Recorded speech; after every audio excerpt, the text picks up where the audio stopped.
nous fait perdre des grands leaders, nous fait perdre des grandes opportunités. Il faut prier. Il faut prier. Un homme de Dieu raconte une histoire. Il dit, ils étaient avec d'autres pasteurs dans un endroit. Et la nuit, pendant qu'ils dormaient, il devait le lendemain aller dans une conférence. La nuit, pendant qu'il dormait, lui, il a senti en lui l'envie de prier. Et il a commencé à prier sur son lit. Je ne sais pas si ça t'est déjà arrivé d'être couché. Amen. Et ton esprit prie. Amen. Est-ce que tu comprends là? Et tu n'arrives pas à contrôler ça. Tu sens que ton esprit, je ne dis pas que ton esprit se bat. Si ton esprit se bat là, c'est que toi tu as besoin de délivrance. Tu as besoin de délivrance. Tu ne dois pas tout le temps te battre. Le sommeil, la Bible dit qu'ils donnent autant à ses bien-aimés pendant leur sommeil. Le sommeil c'est fait pour le repos. Tu ne peux pas te battre tous les jours. Quand Jésus dormait, il dormait. D'ailleurs, la Bible dit qu'il dormait tellement que même les vagues là, il ne les sentait pas. Quelqu'un dit amen avec moi. Amen.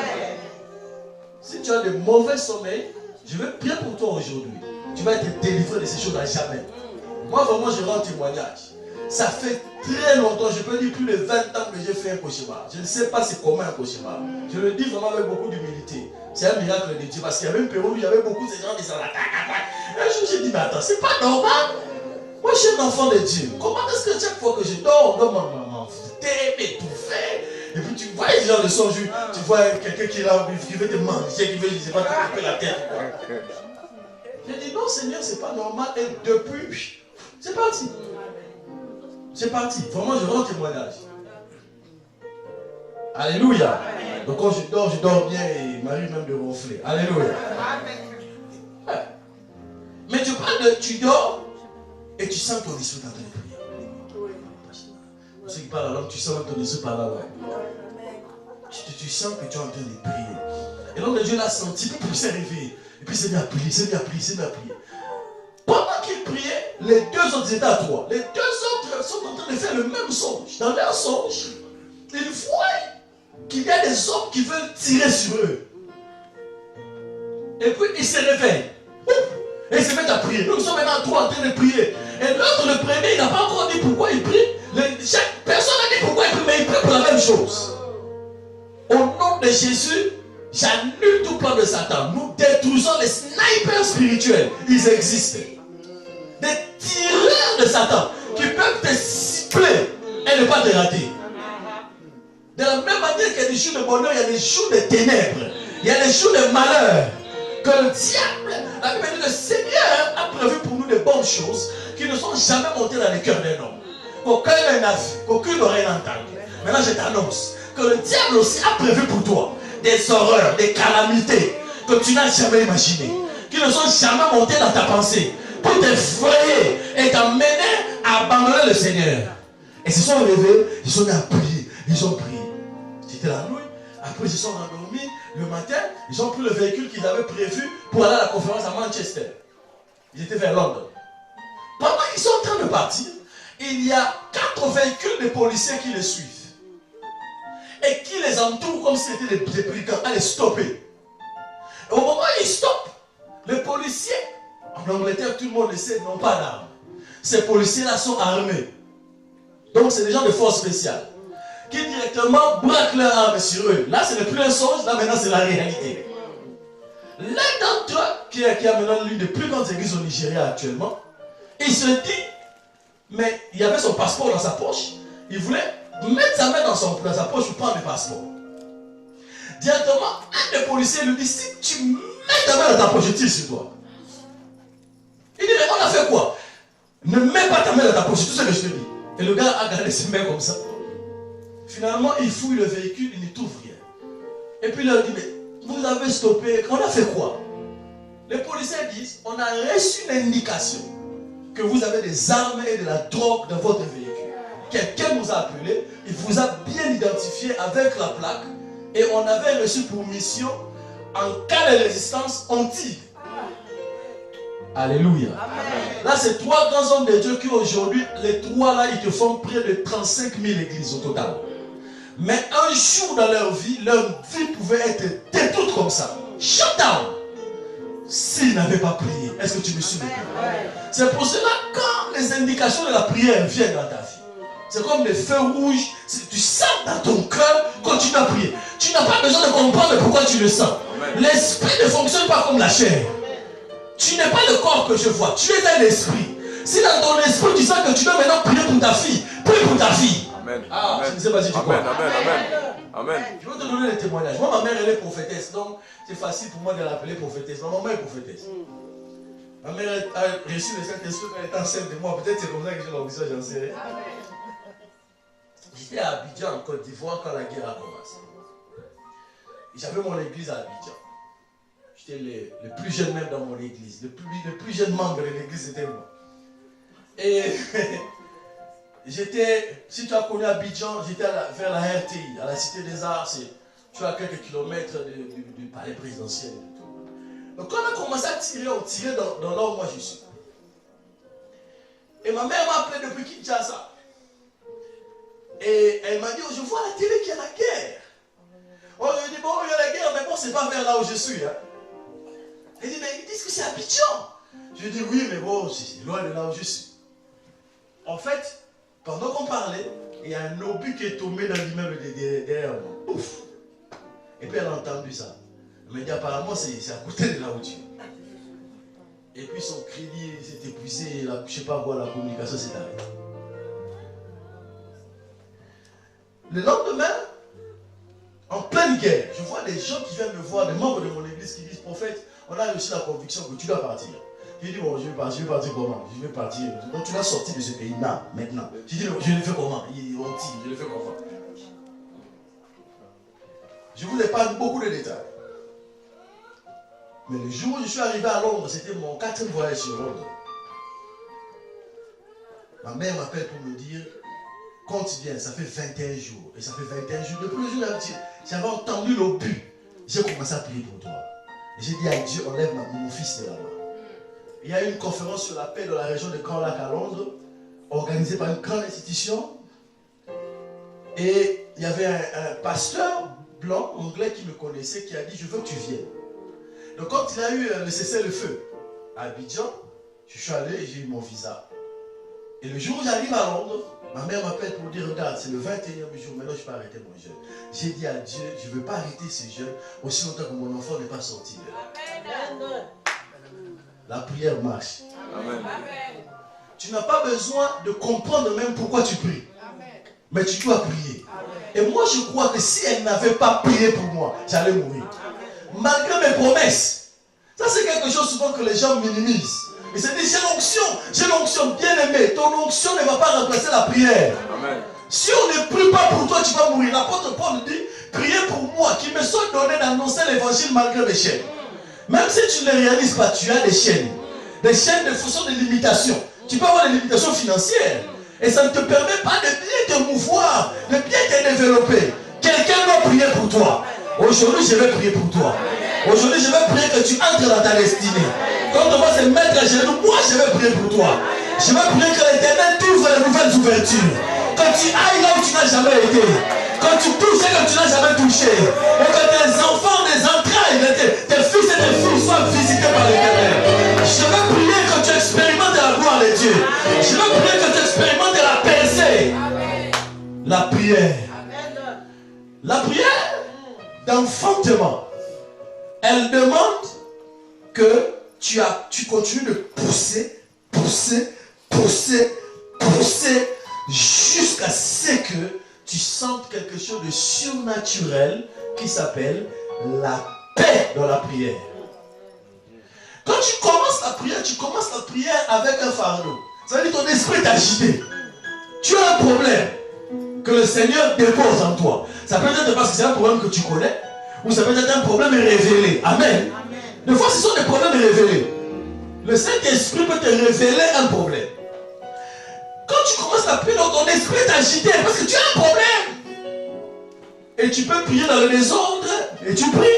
À un moment donné, tu vas sentir que ton corps commence vraiment à réagir. Des fois, tu as tellement parlé dans la prière. Tellement. Que c'est comme si tu as épuisé tout ce que tu as comme vocabulaire. Il n'y a plus de mots. La prière commence à devenir des soupirs. C'est à ce point-là que Jésus est arrivé dans le jardin de Gethsémane. C'est là que Jésus est en train d'enfanter la croix Golgotha. Si Jésus n'avait pas couché Golgotha à Gethsémane, il n'allait pas avoir la victoire à Golgotha. Est-ce que tu me suis? C'est là que la femme là, Anne était arrivée à ce niveau-là. En Europe, on ne prie pas. On ne prie pas. Vous jouez avec la prière.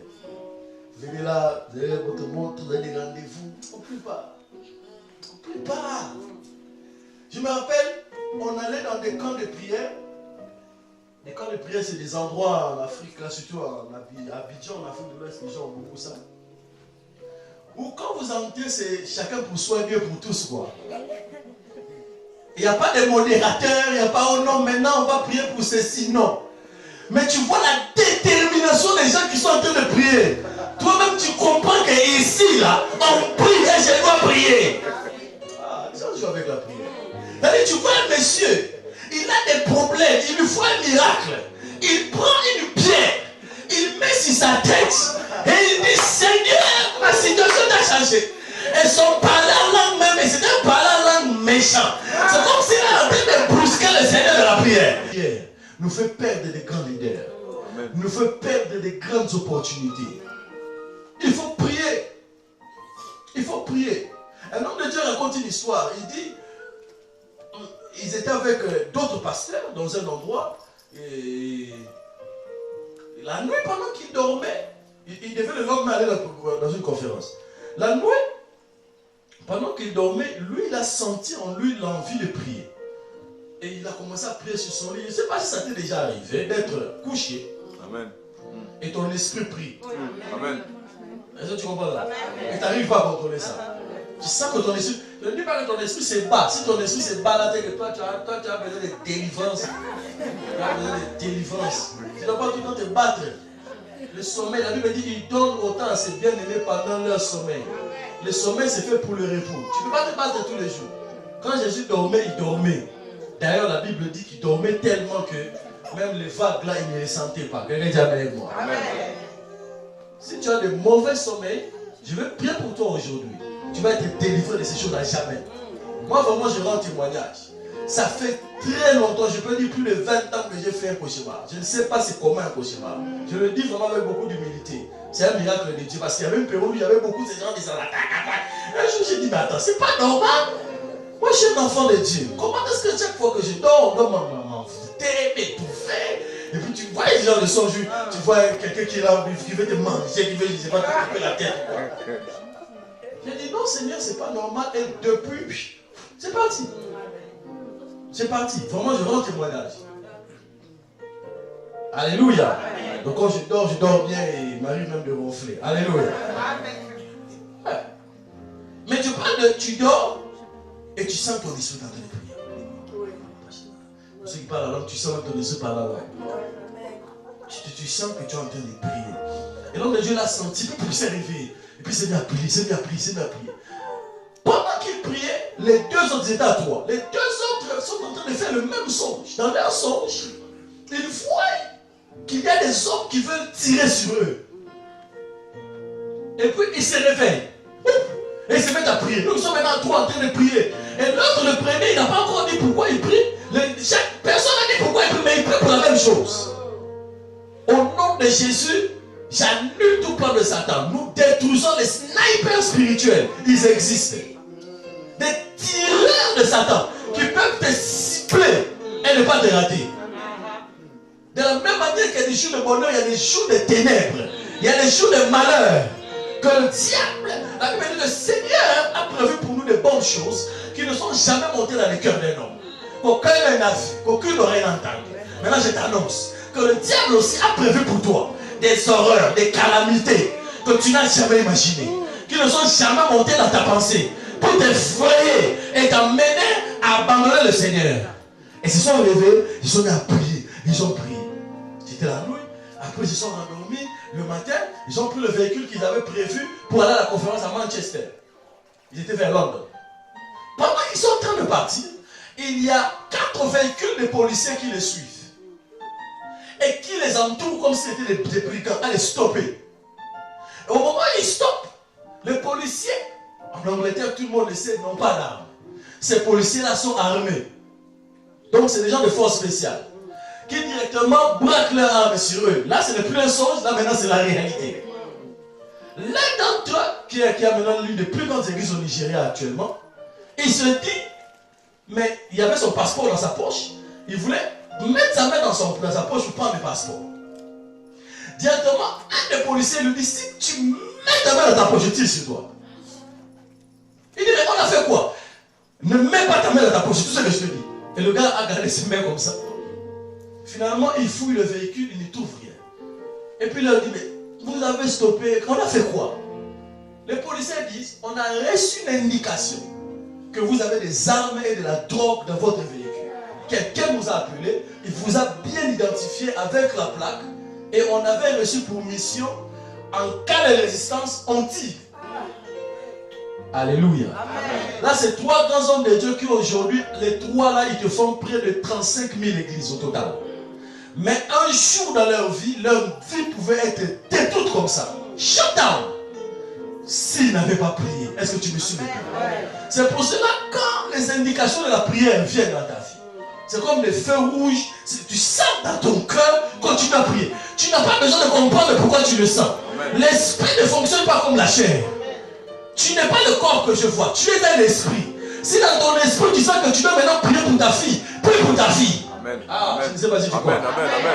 Amen. Je vais te donner les témoignages. Moi, ma mère, elle est prophétesse, donc c'est facile pour moi de l'appeler prophétesse. Ma maman est prophétesse.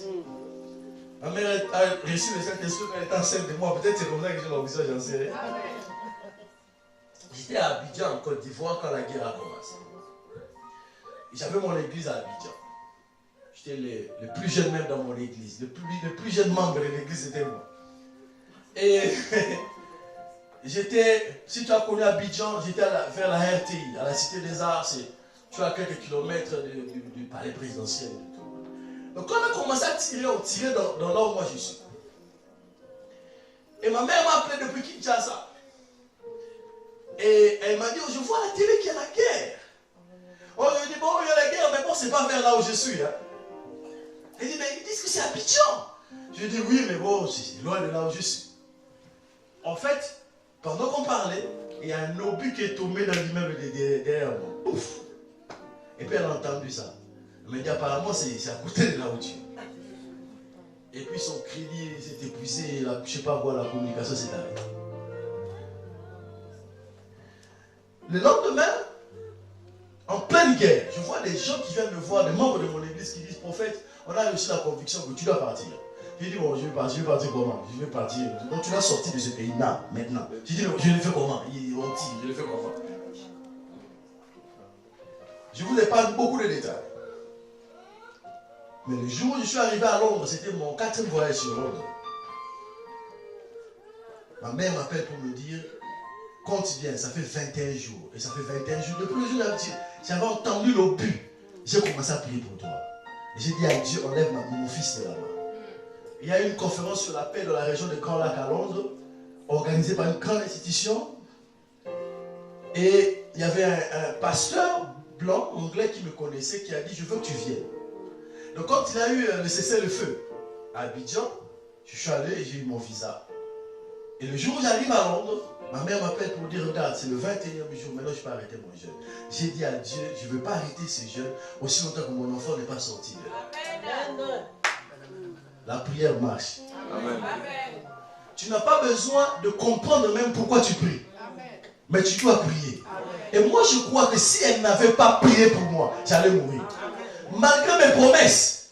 Ça c'est quelque chose souvent que les gens minimisent. Ils se disent, j'ai l'onction, bien aimé. Ton onction ne va pas remplacer la prière. Amen. Si on ne prie pas pour toi, tu vas mourir. L'apôtre Paul dit, priez pour moi, qu'il me soit donné d'annoncer l'évangile malgré mes chaînes. Même si tu ne les réalises pas, tu as des chaînes. Des chaînes de fonction de limitation. Tu peux avoir des limitations financières. Et ça ne te permet pas de bien te mouvoir, de bien te développer. Quelqu'un doit prier pour toi. Aujourd'hui, je vais prier pour toi. Aujourd'hui, je vais prier que tu entres dans ta destinée. Quand on va se mettre à genoux, moi, je vais prier pour toi. Je vais prier que l'Éternel t'ouvre de nouvelles ouvertures. Que tu ailles là où tu n'as jamais été. Quand tu touches et que tu n'as accoucher. Et que tes enfants, des entrailles, tes fils et tes filles soient visités par l'Éternel. Je veux prier que tu expérimentes la gloire de Dieu. Je veux prier que tu expérimentes la percée. La prière.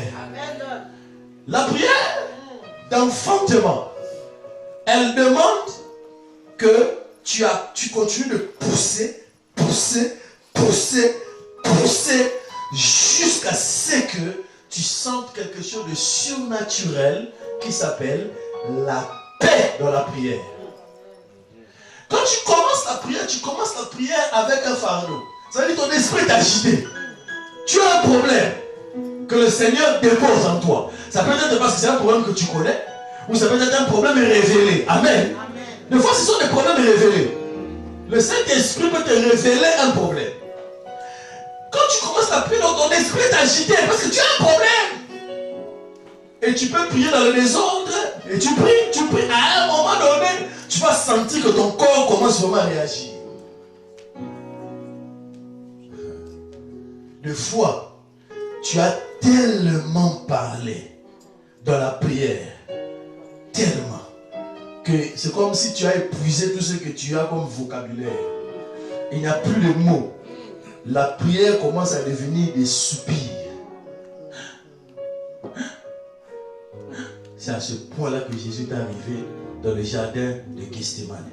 C'est là que Jésus est en train d'enfanter la croix Golgotha. Si Jésus n'avait pas couché Golgotha à Gethsémani, il n'allait pas avoir la victoire à Golgotha. Est-ce que tu me suis? C'est là que la femme là, Anne était arrivée à ce niveau-là. En Europe, on ne prie pas. On ne prie pas. Vous jouez avec la prière. Venez là, vous avez votre montre, vous avez des rendez-vous. On ne prie pas. On ne prie pas. Je me rappelle, on allait dans des camps de prière. Les camps de prière, c'est des endroits en Afrique, là, surtout en Abidjan, en Afrique de l'Ouest, les gens ont beaucoup ça. Où quand vous entrez, c'est chacun pour soi, Dieu pour tous, quoi. Il n'y a pas de modérateur, il n'y a pas, oh non, maintenant on va prier pour ceci, non. Mais tu vois la détermination des gens qui sont en train de prier. Toi-même, tu comprends qu'ici, là, on prie et je dois prier. Ah, les gens jouent avec la prière. C'est-à-dire, tu vois un monsieur, il a des problèmes, il lui faut un miracle. Il prend une pierre, il met sur sa tête et il dit, Seigneur, ma situation t'a changé. Et son parler en langue même, et c'est un parler en langue méchant. C'est comme s'il est en train de brusquer le Seigneur de la prière. Tu le regardes, tu te dis, oh Dieu, c'est comme si moi je n'ai pas encore prié. Et il t'intimide même dans sa manière de prier. Mais les gens me disent, ah, la prière. Élisée dit au roi, il dit, roi, viens, je suis en train de mourir. Je vais te montrer comment on prie pour avoir la victoire. Je vais en parler bientôt rapidement, puis on va prier. À cause du temps. Il dit, prends les flèches. Mets les mains sur tes mains. Ouvre la fenêtre. Allez, tire. Élisée a demandé au roi de tirer parce qu'il était malade lui-même. Donc si Élisée n'était pas malade, lui-même allait tirer. Donc Élisée, quand il priait, quand il était seul, il lançait des flèches. C'est des actes prophétiques. C'est la prière. Ça, c'est une dimension de la prière dans laquelle le Saint-Esprit peut t'amener. Et dans ce cas-là, tu trouvais des gens en train de faire des prières de ces gens. Tu trouvais un homme allongé sur le sol, en train de prendre la poussière et mettre sur lui. Si on le filme, on va dire que ce monsieur est fou. Mais c'est dans la Bible, mes frères. Quand les enfants d'Israël étaient en train de prier, ils faisaient comment? Ils prenaient la poussière, ils mettaient sur eux, et ils invoquaient le Seigneur. Et le Seigneur les exauçait. C'est dans la Bible, frère. Tu ne connais pas dans quelle situation l'homme est. Bien aimé dans le Seigneur, il y a des prières de désespoir. Où tu sais que si l'Éternel n'agit pas, c'est fini pour moi. Si l'Éternel, si tu ne fais rien, c'est fini pour moi. Ah, je ne sais pas si vous entendez parler aux gens qui ont envie de prier. Moi, quand j'ai envie de prier, c'est pour ça que moi je préfère prier seul. Pour ne pas choquer les gens. Parce que dans ma manière à moi de prier, si tu pries avec moi honnêtement, si tu pries avec moi, tu n'es pas habitué à les prières de ces gens. Tu vas dire non, ce monsieur c'est un féticheur. Je ne suis pas féticheur. J'ai grandi dans une école de la prière prophétique. J'ai appris à prier, à parler toute la nuit. Lis le livre de psaumes, tu vas voir c'est quel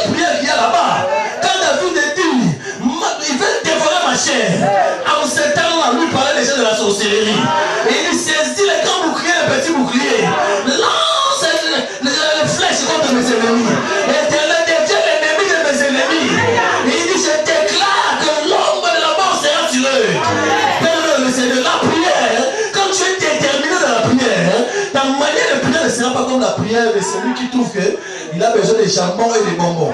Moi, quand je me mets à genoux, ce n'est pas demander à l'Éternel ce que mon voisin peut me donner. Moi, quand on va prier tout à l'heure, ne demande pas à Dieu ce que ton père peut te donner, ce que ta maman peut te donner, ce que ton frère peut te donner, ce que ta soeur peut te donner. Demande à l'Éternel ce que lui seul peut te donner. Et tu verras que ta manière de prier va changer. Je sens comme si quelque chose est en train de naître. Quelque chose est en train de naître. Une nouvelle destinée est en train de naître. Quand Jésus a prié toute la nuit, avant d'aller marcher sur l'eau, je crois que c'est comme ça qu'il a prié. C'était des prières de révolte.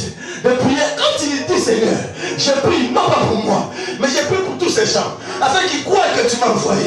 Lazare, sors. Là, c'était quel genre de prière? Il faut entrer dans son esprit pour savoir quelle est la motivation que le Seigneur avait. La Bible dit Jésus pleura. Jésus a fait cette prière dans les pleurs. Il a fait cette prière dans l'amertume. Bien aimé dans le Seigneur, la prière est l'expression d'une émotion. C'est pour cela que nous tous nous aimons le livre des psaumes. Parce que dans tous les autres livres de la Bible, on vous raconte des événements. Mais on ne vous dit pas ce qui s'est passé dans le cœur de l'homme qui était dans ces événements-là. Mais dans le livre des psaumes, on voit ce qui se passe dans le cœur de l'homme. On entend comment David dit, Seigneur, tue mes ennemis. On entend David dire, Seigneur, tue mes ennemis. En 2007, à la Louvière, c'est en Belgique, dans une église où on a eu un réveil puissant, on a fait une veille comme celle-ci qui est allée jusqu'à 10h, 11h du matin. Il y avait tellement la présence de Dieu. Je leur ai dit, les amis, on va s'entendre. Si vous êtes vraiment fatigués des bêtises de Satan, je veux qu'aujourd'hui, on fasse une prière comme le prophète Élisée avait fait. Je ne te demande pas de prendre des flèches physiques, mais représente-toi des flèches dans ton esprit. Nous allons lancer des flèches. Vous faites seulement ce que moi je vous demande de faire. Mais il faut qu'on s'entende avant la prière. Qu'on s'entende. Parce que la prière d'enfantement est une prière aussi de la guerre. Et dans la guerre, il n'y a pas d'émotion. Dieu n'est pas un civil. Ça va te choquer. Dieu est un militaire. Et que Dieu amène avec moi.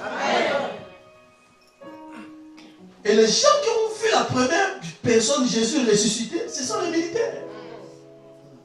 La logique de Dieu est la logique de l'armée. L'Éternel parle et ses anges obéissent. Le centenier a dit à Jésus, tu n'as pas besoin de te déplacer. Parle là où tu es, mon serviteur sera guéri là-bas. Jésus dit, dans tout Israël, je n'ai pas vu un homme qui comprend les choses comme lui. Lui, il a compris que moi, je ne suis pas un civil comme vous. Je suis le chef de l'armée de l'Éternel. Et je parle et les anges vont aller délivrer cet homme-là de la souffrance. Est-ce que tu me suis maintenant?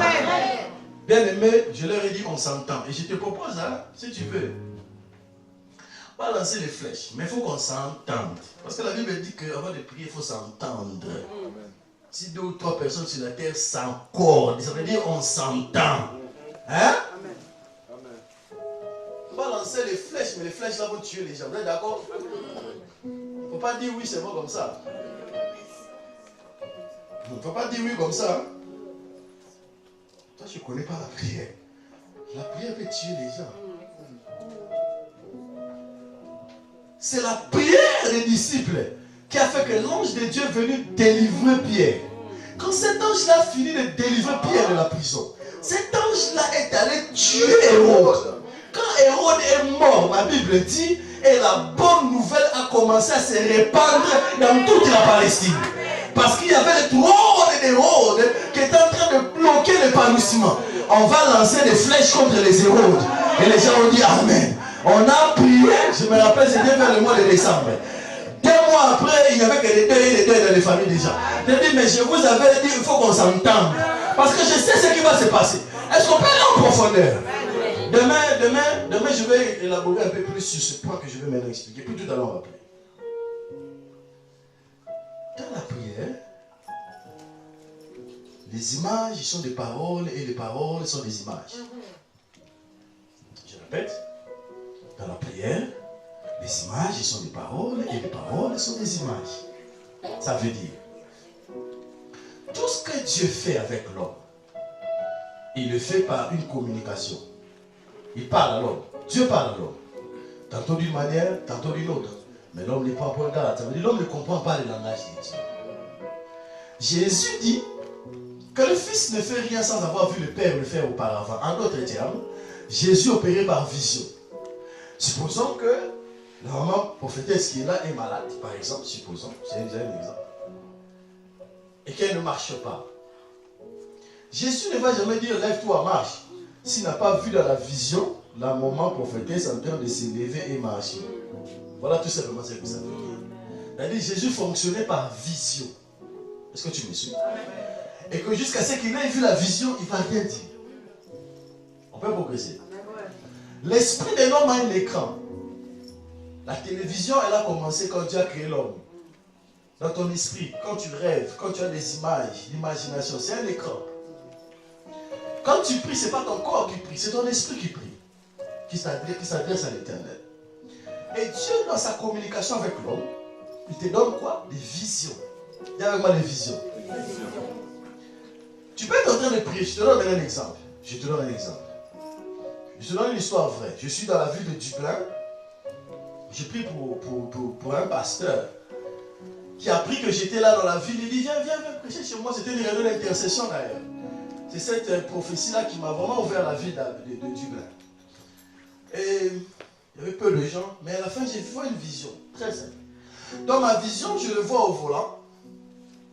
Et je vois un gros camion qui vient et qui l'écrase. Et le Saint-Esprit me dit, voilà, la semaine prochaine, il y a un accident sur cet homme. C'est le pasteur. Je dis, prions pour le pasteur, voilà la vision que moi j'ai. Pendant qu'on prie, et je veux que tu le fasses, tu vas le faire tout à l'heure, tu vas le faire, don't worry, tu vas le faire. Tu verras les choses, Moi je suis un prophète, j'ai dit que tu vas voir. Amen. Même si tu n'as jamais vu, tu vas voir. Amen. Pendant qu'on prie, je revois encore la même scène. Mais là, je vois le camion, encore le même camion qui vient et qui s'écarte légèrement et qui frotte quand même son véhicule. Et je dis, tu ne vas pas mourir. Mais le Saint-Esprit me montre que quand on priait, tout ce qui a pu être fait, c'est épargner seulement que tu meurs. Mais dans ton visage, je l'ai vu partir.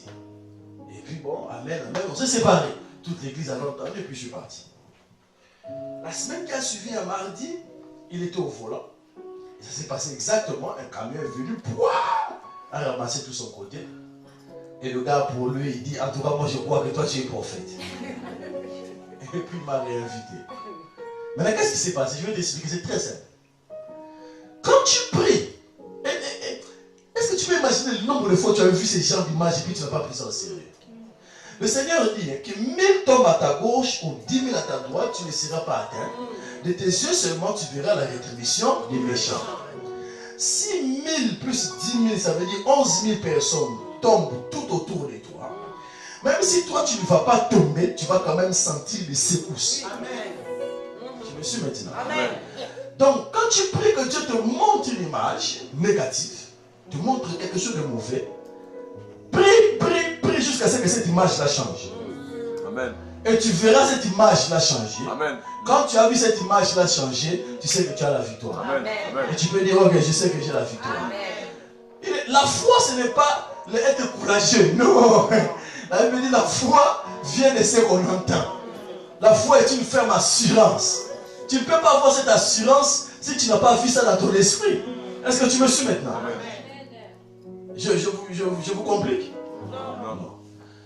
Dans la prière, par exemple, quand tu pries pour ton enfant qui est malade, tu pries. C'est pour ça que vous devez avoir des visions. Dis, je vais avoir des visions dans les Jésus. Tu pries pour ton enfant qui est malade. À un moment donné, le Saint-Esprit a le devoir de te montrer l'état de cet enfant-là dans le futur. Et des fois, tu peux même voir que le cas de cette personne est en train de compliquer. Ça m'arrive souvent quand je prie pour des gens qui après meurent. Je dis, mais je comprends pas, mais j'ai comme l'impression que ce monsieur va partir. Il faut avoir l'honnêteté de dire, Non, tu ne vas pas guérir. Tu vas partir. Prépare-toi à aller au ciel. Ton heure a sonné. Qu'est-ce que tu veux? Qu'est-ce que tu veux? Tu dois avoir ça. Amen, amen, amen, amen. Je reviens un peu en arrière. On va prier, on va prier. Comment tu sais que j'ai eu l'exaucement? 1, par la vision. 2, parce que Dieu te donne une paix surnaturelle. Donc tu vas sentir au moins le lieu. Tu vois ce gros fardeau que tu sentais, qui te faisait prier. Il est parti. Et la Bible dit, la paix de Dieu gardera vos pensées pures en Jésus-Christ. Ça veut dire qu'après cela, tu n'as plus peur. Tu sais que tu as la victoire. Tu sais que ce que Dieu t'a montré, il va le faire. Mais si tu n'as pas prié jusqu'à ce que tu arrives à ce niveau, et que tu sors, tu dis j'ai la foi que Dieu va agir. Non, ça c'est le courage. Tu es courageux, comme un bon quinoa. Tu es courageux, mais tu n'as pas la foi. Et beaucoup de gens sont morts comme ça. On leur a dit arrête de prendre les médicaments. Et ils ont arrêté de prendre les médicaments, après ils sont morts. Alors qu'il n'y avait pas de révélation claire de Dieu. Amen. Amen. Est-ce que tu me suis? Amen. Il n'y avait pas de révélation claire de Dieu. C'est pour ça qu'il y a beaucoup de prophètes ici. Je vois Dieu élever des prophètes et des prophétesses. Je le dis par la foi. Dieu va le faire. Honnêtement, je n'ai rien contre les autres pasteurs, les évangélistes ou quoi. Mais quand je prie avec un prophète ou une prophétesse, c'est direct quoi. On peut même dire non, arrête, on arrête. Toi tu as vu quoi? Dis-moi, moi j'ai vu ça. Bon, moi j'ai vu ceci. Toi tu as senti quoi? Oui, et puis la Bible dit que c'est comme ça que dans Actes chapitre 13, là où les apôtres priaient à Antioche, c'est comme ça qu'ils étaient en train d'analyser les prophéties. Toi qu'est-ce que tu as ressenti? Dis non, moi j'ai ressenti que ce monsieur-là ne va pas guérir. Toi tu sens quoi? Non, moi je sens que, je sens qu'il va partir, mais c'est pas maintenant. Bon, moi je sens que on a prié encore. On prie encore. Parce que nous avons le même Saint-Esprit. Et l'avantage, c'est que nous avons la sensibilité à ces choses. À cause du ministère prophétique. C'est pour cela que le diable combat le ministère des prophètes en amenant les faux prophètes. Les faux prophètes vous font haïr la prophétie. Ils vous font détester les prophètes. Bien aimé, sans les prophètes, l'Israël allait rester en Égypte. La Bible dit que c'est par un prophète que l'Éternel a fait sortir la nation d'Israël de l'Égypte et l'a amené en Canaan. C'est pas Moïse. La Bible dit par un prophète, il le fit sortir et leur a donné une terre en possession. Pourquoi beaucoup de gens ne sortent pas de leur prison? Parce qu'ils n'ont pas de connexion prophétique. Parce qu'ils ne sont pas connectés à des gens qui sont en train de vivre sous la couleur prophétique. Amen. Je n'enseigne pas sur le prophétisme aujourd'hui. Je ferme ma parenthèse. Tout à l'heure, on va prier. Pour que tu pries facilement, il faut que ta prière démarre par un constat. Ton constat doit être celui-ci. Tu dois, comme je l'avais prêché la fois dernière, je crois bien, tu dois constater qu'il y a contradiction entre ce que tu es en train de vivre et les prophéties que tu as. Entre ce que tu es en train de vivre et la promesse de Dieu. C'est l'histoire de la femme à qui on donne le bébé mort, la prostituée, par sa camarade qui lui a volé le bébé vivant. Elle garde le bébé vivant et elle donne le bébé mort qu'elle-même avait tué. Parce que la nuit, quand l'autre dormait, elle a fait l'échange. Et le matin, la Bible dit que la prostituée a regardé le bébé mort. Elle a comparé avec la vision mentale, le blueprint du bébé vivant. Elle a dit ça, ce n'est pas mon bébé. Si elle avait accepté que le bébé mort était son bébé, elle allait enterrer ce bébé, elle allait faire les deuils, elle allait mener toute la vie en pensant que son bébé était mort. Entre-temps, quelqu'un d'autre a volé son bébé. Beaucoup de gens ont cette vie-là. Ils vivent dans les deuils. Ils vivent dans la souffrance dans le mariage. Et ils vivent dans la souffrance dans le célibat. Alors que quelqu'un a volé ta bénédiction. Jacob avait payé la dot, mais on ne lui avait pas donné la femme qu'il fallait. Parce que quelqu'un avait été plus rusé que lui pour lui voler la femme. Et lui donner Léa au lieu de Rachel. Oh, est-ce que tu me suis? Tu peux être Rachel. Quelqu'un a donné la dot pour toi, mais vous n'arrivez jamais à vous rencontrer. Parce qu'il y a un esprit d'épouvantail qui est en train de créer tout genre de problèmes. Et Jacob travaillait, mais il ne vivait pas selon son salaire. Quelqu'un d'autre est en train de t'exploiter. Mon père m'a dit une parole qui est toujours dans ma tête. Il me disait toujours, quand on est intelligent, on doit faire attention aux capitalistes. Car les capitalistes viennent toujours pour exploiter l'intelligence de ceux qui sont intelligents. Est-ce que tu me suis? Quand tu es talentueux, si tu n'es pas sage, tu vas passer toute ta vie à travailler dans la maison de Laban. Laban est un homme qui sait exploiter les talents des autres. Il sait que grâce à toi, son restaurant va marcher. Il sait que grâce à toi, sa compagnie va avancer. Il sait que grâce à toi, son ministère va avancer. Mais toi-même, tu ne vas pas manger. Comme on dit en Côte d'Ivoire, on travaille pour acheter un mouton, on ne travaille pas pour devenir un mouton. Beaucoup de gens sont devenus des moutons. Au lieu qu'eux-mêmes puissent acheter les moutons, ils sont devenus les moutons des autres. Alors, je veux que tu puisses constater la différence et la contradiction qu'il y a entre les belles prophéties qu'on t'a données et celles que tu es en train de vivre. On t'a dit que tu seras la tête, mais ça fait longtemps que tu es toujours la queue. On t'a dit que tu prospéreras, mais ça fait longtemps que tu es dans la pauvreté. On t'a dit que tu vas avoir un enfant, mais ça fait longtemps que l'enfant ne vient pas. À un moment donné, tu dois te révolter. Un homme qui veut voir la gloire de Dieu doit apprendre à se révolter. Je crois que c'est comme ça qu'Élie était en train de prier quand il avait mis sa tête entre ses genoux. Il était dans la révolte. Il disait, Seigneur, je fais descendre le feu comme tu m'avais dit. Les nuages, les feux doivent normalement se former parce qu'il y a eu évaporation. Comment se fait-il que ce jeune homme part et puis il dit qu'il ne voit rien? Et il a prié encore, et il a prié encore. Il a prié encore et encore. En grec, on appelle intercéder baga, qui veut dire frapper. Dans la prière, il te faut frapper. Mais pour bien donner le coup, tu dois donner le coup animé par la colère. La colère des bêtises de Satan. La colère de la souffrance dans laquelle tu es. La colère de la contradiction qu'il y a entre les promesses de Dieu et ce que tu es en train de vivre. Il a dit, voici les miracles qui accompagneront ceux qui auront cru. À mon nom, ils chasseront les démons. Toi, quand tu chasses les démons résistent. À mon nom, ils imposeraient le nom malade, les malades seront guéris. Toi, tu imposes le nom malade et ils ne sont pas guéris. Il y a une contradiction. Something is wrong. Quelque chose ne marche pas. Tu dois pouvoir te révolter. C'est pour cela que dans le livre d'Ésaïe, chapitre 63, on dit, regarde du ciel, regarde du ciel, le Seigneur le voit. Mais ta demeure sainte et glorieuse, nous sommes depuis longtemps comme un peuple que tu ne gouvernes pas et qui n'est pas appelé par ton nom. Où sont passés ton zèle et ta puissance? Abraham ne nous connaît pas, Jacob nous ignore, mais c'est toi qui es notre papa. Mais malgré tes promesses, nous sommes dans la souffrance. Oh, si tu déchirais les cieux et si tu descendais, les étoiles et le monde entier verront ta puissance. Alléluia. Cette prière est la prière de la révolte. Tu vas atteindre cette dimension, tu dis, Seigneur, il faut que les choses changent. Il faut que ma vie change. Il faut que la vie de cette femme change. Les éducateurs dans la même personne de femme déclarent le changement dans sa vie. Je déclare une nouvelle